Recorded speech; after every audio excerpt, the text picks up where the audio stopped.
What would you do if your dog started digging frantically at a fresh grave and refused to stop, no matter what you did? That's exactly what happened to Navy SEAL veteran Axel Thompson at Riverside Cemetery on a quiet Sunday afternoon that would expose the most horrific mistake anyone could imagine. But what his loyal companion discovered beneath 6 feet of earth wasn't death. It was the sound of life fighting desperately to survive. This is the true story of a funeral that became a nightmare, a dog whose instincts defied human logic, and a 9-year-old girl who had less than 2 hours of air remaining. Where are you watching from right now? Drop your location in the comments. And if you believe animals can sense things we cannot, hit that like button. You're going to need every bit of faith you have for this one. Now let's begin. The October afternoon in Kalispell, Montana was peaceful in the way that only small-town Sundays can be. Axel Thompson walked through Riverside Cemetery with Ranger, the middle brother of the famous Midnight Brotherhood, enjoying what had become their weekly routine of visiting the grave of Mrs. Eleanor Hayes. Mrs. Hayes had been their neighbor for 3 years before passing away the previous month. She'd been the kind of elderly woman who always had treats in her pocket for dogs and stories about her late husband's military service. When she died peacefully in her sleep, Axel felt obligated to pay respects on behalf of all 3 of his dogs. Ranger had always been Mrs. Hayes' favorite of the trio. The intelligent German Shepherd possessed an almost supernatural ability to read situations and emotions. While Scout was the leader and Angel was the heart, Ranger was the strategist, the one who noticed things others missed.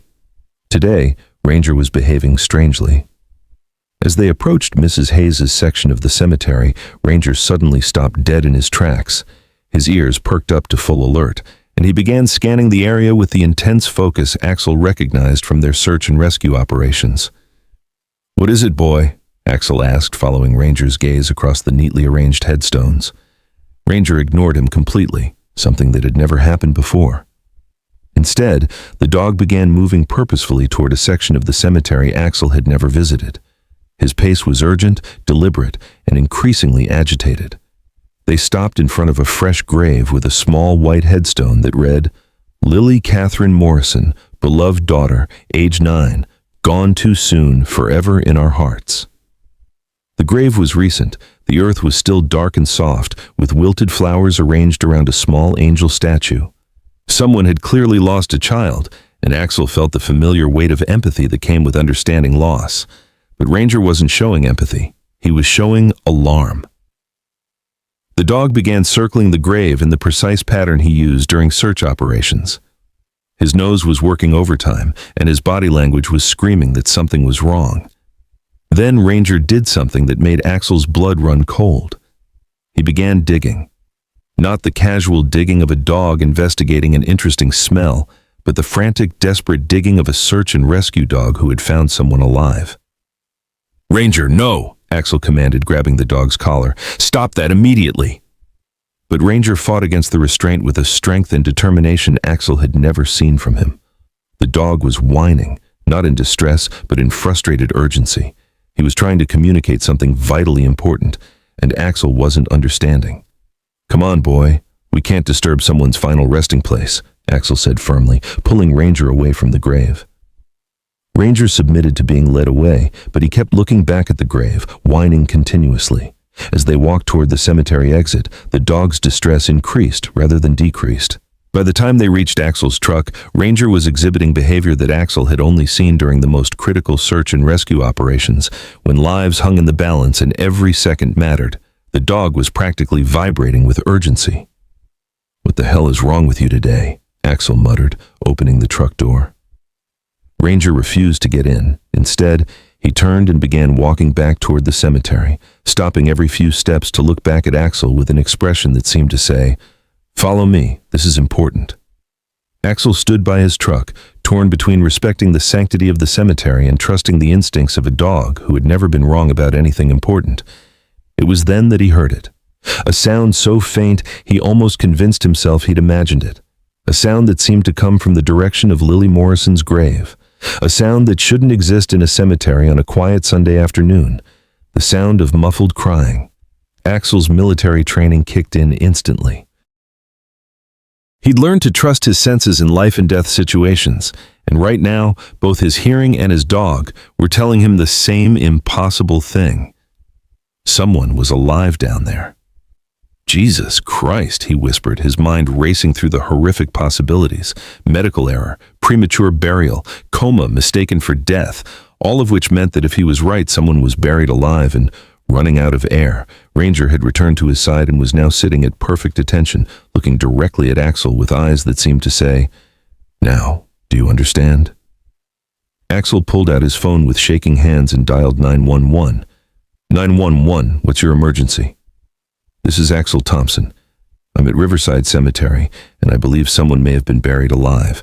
I need emergency services here immediately. There was a pause. Sir, can you repeat that?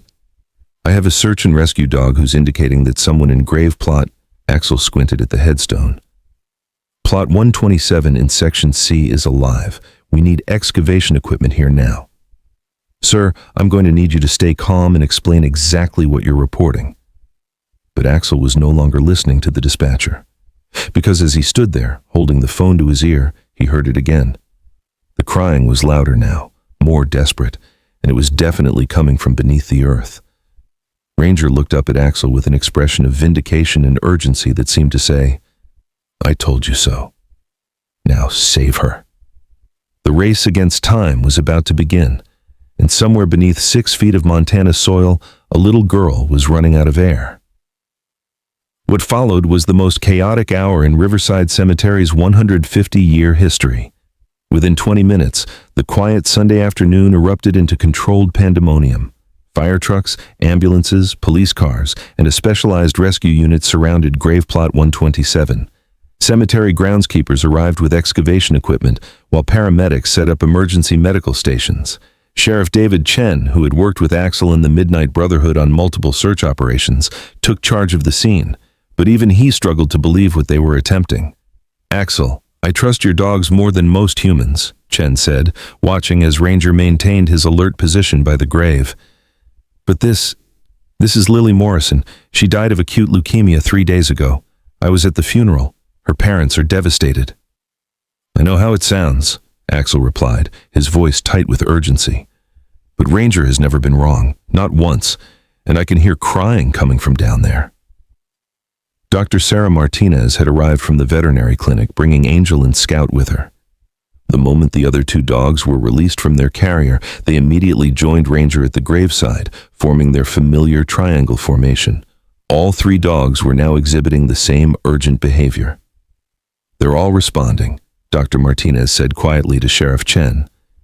In 15 years of working with animals, I've never seen false positives from dogs this well-trained. Meanwhile, cemetery director Robert Hayes, Mrs. Eleanor's nephew, was frantically checking burial records. The funeral was Tuesday. Standard procedures were followed. The funeral home confirmed death, the coroner signed off, the family held the service. His voice trailed off as he found something in the paperwork that made his face go white. What is it? Sheriff Chen demanded. The funeral home. Morrison Family Funeral Services closed down 2 weeks ago. Investigation for irregularities in their procedures. The implications hit everyone simultaneously. If the funeral home had been operating under investigation, if corners were being cut, if proper procedures hadn't been followed. It was then that Axel heard the crying again, and this time, others heard it too. Dear God, whispered Father Mackenzie, the cemetery chaplain who had just arrived. That's definitely a child. Sheriff Chen made the decision that would save a life. Start digging, carefully but fast. The excavation was a masterclass in precision under pressure. Cemetery groundskeepers operated small excavators while emergency responders coordinated every movement. The Midnight Brotherhood maintained their vigil, with Ranger directing operations by moving to indicate the exact location of the sounds. As they reached 4 feet down, the crying became unmistakable. It was weak, growing fainter, but definitely the voice of a young girl calling for help. Mommy, Mommy, I can't breathe. Please help me. The words hit everyone at the scene like physical blows. Grown men wept openly as they realized a child had been conscious during her own burial, had been screaming for help while dirt was thrown on her coffin. How long has she been down there? Dr. Martinez asked one of the paramedics. 3 days since burial. In a sealed casket, she'd have maybe six. But Axel was thinking like the military strategist he'd been trained to be. What if the casket wasn't properly sealed? What if there were air pockets? What if she's been surviving on minimal oxygen? At 5.5 feet, they hit the casket. The moment the excavator touched the polished wood surface, all sound from below stopped. "Lily!" Axel shouted down into the grave. "Lily, can you hear me? We're here to help."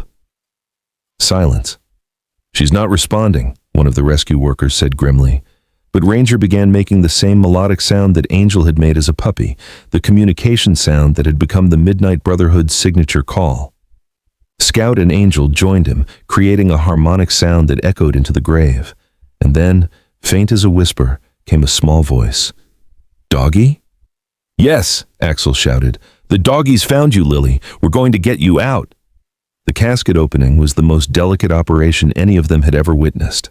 Using specialized tools, rescue workers carefully pried open the lid while paramedics stood ready with oxygen masks and emergency medical equipment. When the casket finally opened, the sight inside would haunt everyone present for the rest of their lives. 9-year-old Lily Morrison lay in a small pink dress, her blonde hair matted with sweat, her lips blue from oxygen deprivation. She was conscious, but barely responsive, her small fingers bloody from clawing at the casket lid. But she was alive. "Hi there, sweetheart," said paramedic Janet Rodriguez as she immediately placed an oxygen mask over Lily's face. "You're safe now. The doggies found you." As Lily was carefully lifted from the casket, Axel knelt at the edge of the grave with the Midnight Brotherhood. All 3 dogs were making soft, comforting sounds, the same sounds they made when they found lost hikers or missing children. "Thank you," Lily whispered through the oxygen mask, looking directly at Ranger. "Thank you, doggy, for finding me." The ambulance ride to Kalispell Regional Medical Center was touch and go. Lily had severe dehydration, oxygen deprivation, and was in shock, but she was alive because a dog had refused to accept what humans had assumed was impossible. At the hospital, as doctors worked to stabilize Lily, Sheriff Chen approached Axel in the waiting room. "The investigation is just beginning," he said. "The funeral home, the coroner, the whole chain of custody. Someone made a catastrophic error, and a little girl nearly died because of it." "But she didn't die," Axel replied, watching through the window as Ranger, Scout, and Angel waited patiently in his truck. "She didn't die because Ranger wouldn't let her." Dr. Martinez joined them, shaking her head in amazement. "Axel, what happened today? It defies every scientific explanation I know. There's no way those dogs should have been able to detect life from that depth through a sealed casket after 3 days." "Unless it wasn't sealed," Axel said quietly. "Unless somehow, some way, air was getting in, just enough to keep her alive until someone listened to what Ranger was trying to tell us." 3 hours later, when Lily Morrison opened her eyes in the ICU and asked for "the doggy who saved me," Axel brought Ranger to her hospital window. The moment she saw him, Lily pressed her small hand against the glass. Ranger placed his paw against the window, exactly matching the position of her hand. "He heard me," Lily whispered. "When everyone else thought I was gone, he heard me calling." Outside in the hospital parking lot, Scout, Angel, and Ranger formed their triangle formation as they had every day since they were puppies. But today, their bond had been tested in a way none of them could have imagined. They had saved a life that everyone else believed was already lost. And somewhere in that mystery lay the answer to a question that would change everything. How had a 9-year-old girl survived 3 days buried alive? And why had the Midnight Brotherhood been the only ones who could hear her cries for help? The truth, when it finally came out, would be more shocking than anyone could have imagined. The investigation that followed Lily Morrison's rescue uncovered a conspiracy that shook the entire state of Montana. Detective Maria Santos from the Montana State Bureau of Investigation arrived in Kalispell 24 hours after the rescue. What she discovered in her preliminary investigation was far worse than a simple medical error. It was systematic negligence bordering on criminal activity. Morrison family funeral services had been cutting corners for months, Detective Santos explained to Axel during an interview at the sheriff's station. They were using cheaper caskets that weren't properly sealed, rushing through procedures to handle more volume, and worst of all, they weren't following proper verification protocols. Axel sat with Ranger beside him, the dog calm but alert. What does that mean exactly? It means they weren't confirming death properly. They were relying on hospital certificates without conducting their own examinations. Lily Morrison wasn't dead when she left the hospital. She was in a catatonic state brought on by her medication interactions. The truth was horrifying. Lily had suffered an adverse reaction to a new leukemia treatment that had caused her to fall into a deep, death-like coma. Her vital signs became so faint that hospital staff, working during a busy shift change, had mistakenly pronounced her dead. The funeral home, operating under financial pressure and without proper oversight, had never conducted their own verification. They had simply prepared her for burial and proceeded with the service while she was unconscious but alive. "How did she survive 3 days underground?" Axel asked. Detective Santos consulted her notes.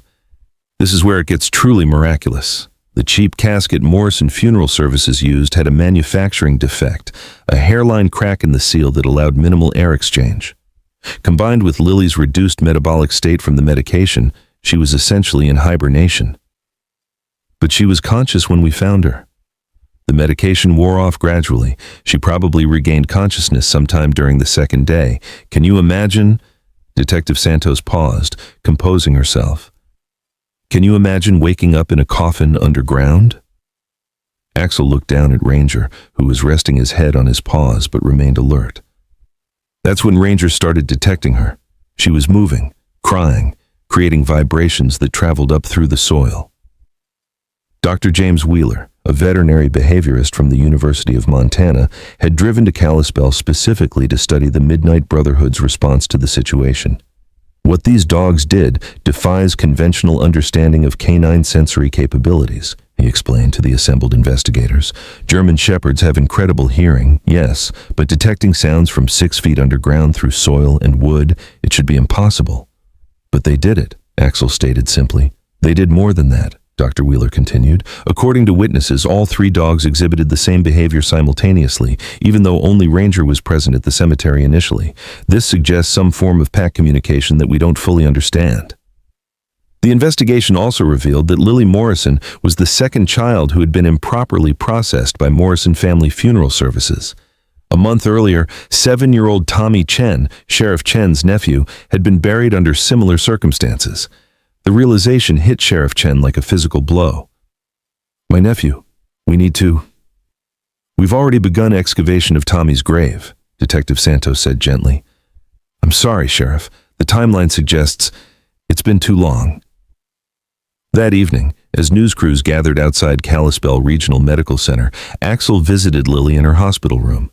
She was awake, alert, and asking for the dogs who had saved her. "Mr. Axel," Lily said in her small voice, "can I ask you something?" "Of course, sweetheart." "When I was down there in the dark, I heard singing. Beautiful singing. Was that your doggies?" Axel felt something tighten in his chest. "What kind of singing?" Like angels singing. It made me feel less scared. It told me someone would find me." Through the hospital window, Axel could see the Midnight Brotherhood waiting in his truck. Scout, Ranger, and Angel in their eternal triangle formation. As he watched, all 3 dogs lifted their heads simultaneously and made the same melodic sound they'd made at the graveside. Lily heard it through the window and smiled, the first genuine smile she'd shown since her rescue. "There's the singing," she said. "They're singing to tell me everything's okay." Dr. Martinez, who had been monitoring Lily's recovery, pulled Axel aside in the hallway. "There's something else you should know," she said quietly. "Lily's medical tests show she shouldn't have survived more than 12 hours with the minimal oxygen available in that casket. Her blood oxygen levels, her brain function. By all medical logic, she should have suffered severe brain damage or death. But she's fine. She's more than fine. She's healthier than she was before the burial. It's like her body went into some kind of protective state that actually helped her heal from the leukemia treatment side effects." That night, Axel sat in his cabin with the Midnight Brotherhood around him.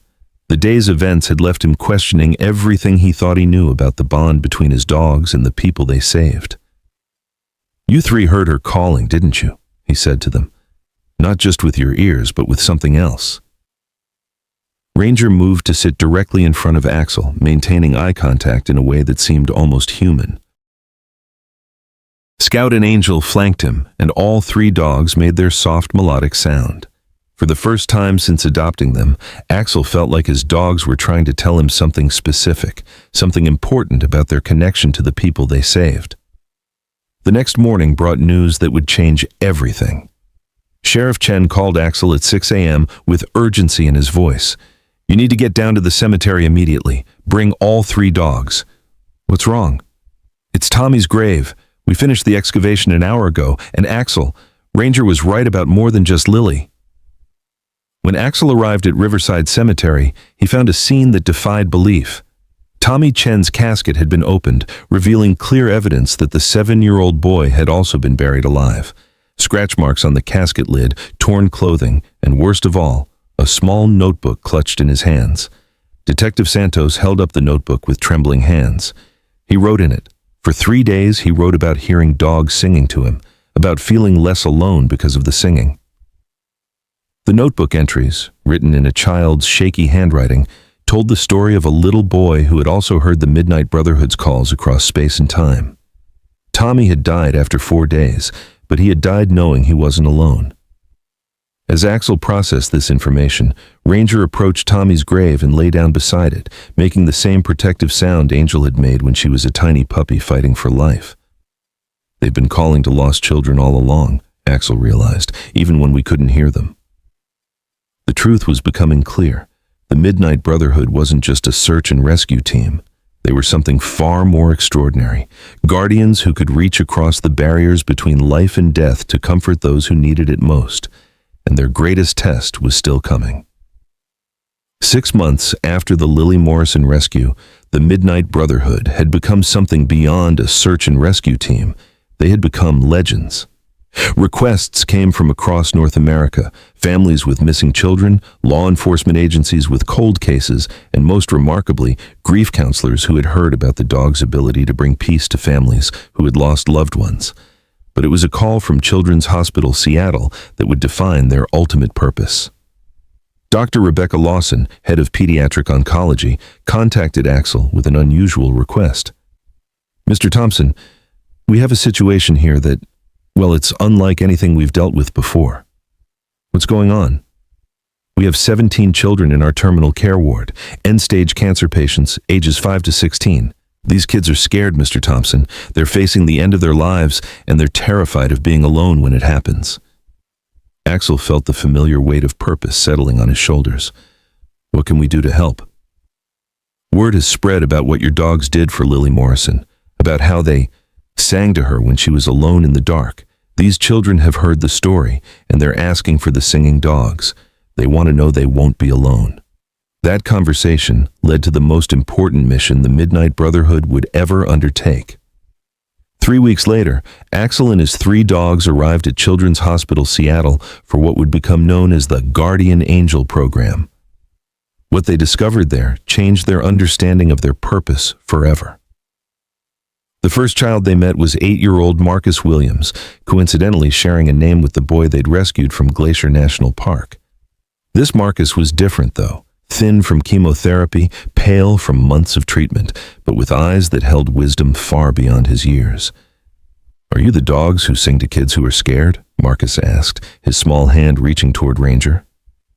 Ranger approached the boy's bed with the same careful gentleness he'd shown Lily. As he positioned himself beside the bed, Scout and Angel flanked him, forming their protective triangle around Marcus. Then, something extraordinary happened. Without any prompting, all 3 dogs began to make their melodic sound, but this time, it was different. The harmonies were softer, more complex, almost like a lullaby. The sound filled the hospital room with a peace that made everyone present stop and listen. Marcus closed his eyes and smiled for the first time in weeks. "It's beautiful," he whispered. "It makes me feel safe." Over the following days, the Midnight Brotherhood visited each of the 17 children. And with each visit, the same phenomenon occurred. The dogs would form their protective formation and create music that seemed to ease the children's fears about death. But it was 6-year-old Emma Rodriguez who revealed the true depth of what was happening. Emma had been unresponsive for days, her family maintaining vigil. When the Midnight Brotherhood entered her room, something unexpected happened. Emma opened her eyes. "The singing dogs," she whispered weakly. "I've been hearing you in my dreams. You've been keeping me company." Axel exchanged glances with Dr. Lawson. Emma had been unconscious when the dogs arrived. There was no way she could have heard them before this moment. "Sweetheart," Dr. Lawson asked gently, "when did you start hearing the singing?" 3 weeks ago, Emma replied, "when I got really scared. They told me in my dreams that they were coming to make sure I wouldn't be alone." 3 weeks ago was the exact day Dr. Lawson had first contacted Axel. As the week progressed, the hospital staff witnessed something unprecedented. Not only were the children calmer and less fearful, but their families found comfort in ways they hadn't expected. Parents who had been consumed with grief began to find moments of peace. Siblings who had been struggling with their own fears started to heal. The breakthrough came when 12-year-old David Kim, who had been fighting leukemia for 2 years, made a request that stunned everyone. "Can the dogs teach other dogs to sing?" he asked Axel. "Because there are lots of kids in other hospitals who are scared too." That question sparked an idea that would transform children's palliative care across the country. Working with Dr. Lawson and veterinary behaviorists, Axel developed a program to train other dogs to provide the same comfort the Midnight Brotherhood offered. They called it the Silent Guardian Network. Dogs trained not just in therapy work, but in the specific harmonic communication that brought peace to frightened children.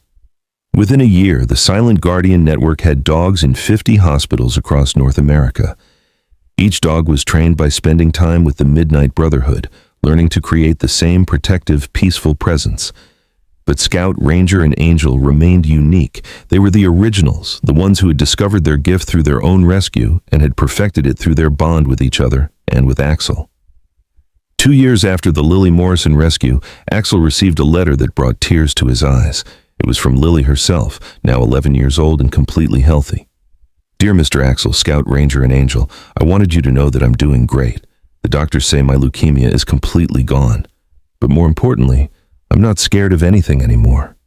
When I was in that dark place, your singing told me that even in the scariest moments, someone is always listening for our calls for help.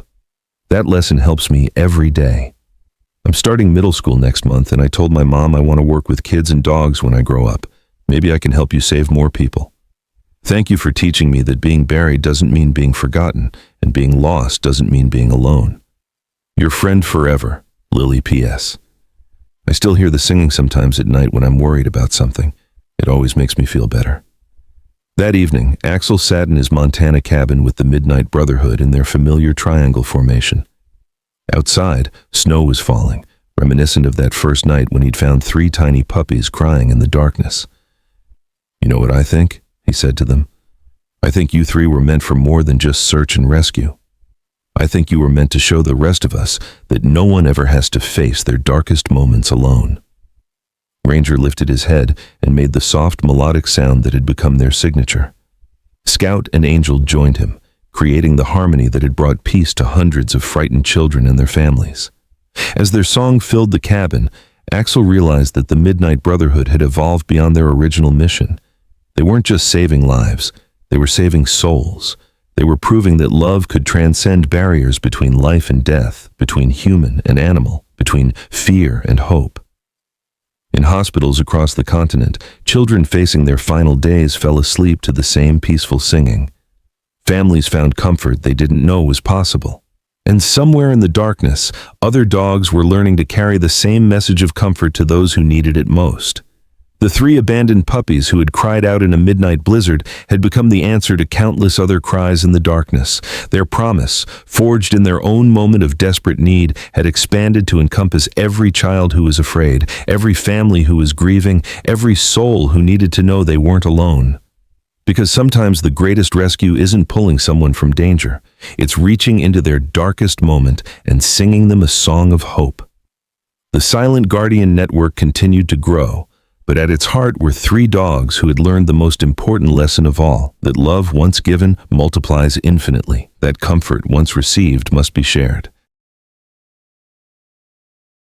and that no voice crying out in the darkness should ever go unanswered. The midnight cry that had once called for rescue had become a midnight promise that rescue would always come. For those who listen with their hearts, for those who answer when others call, and for those who refuse to let anyone face the darkness alone. Welcome to the Silent Guardian Network, where every cry is heard, every call is answered, and every frightened heart finds peace. 3 voices that sang in the darkness became a chorus that lights the way for all who need hope. Because some bonds are forged in crisis, strengthened in service, and perfected in love. And those bonds never break.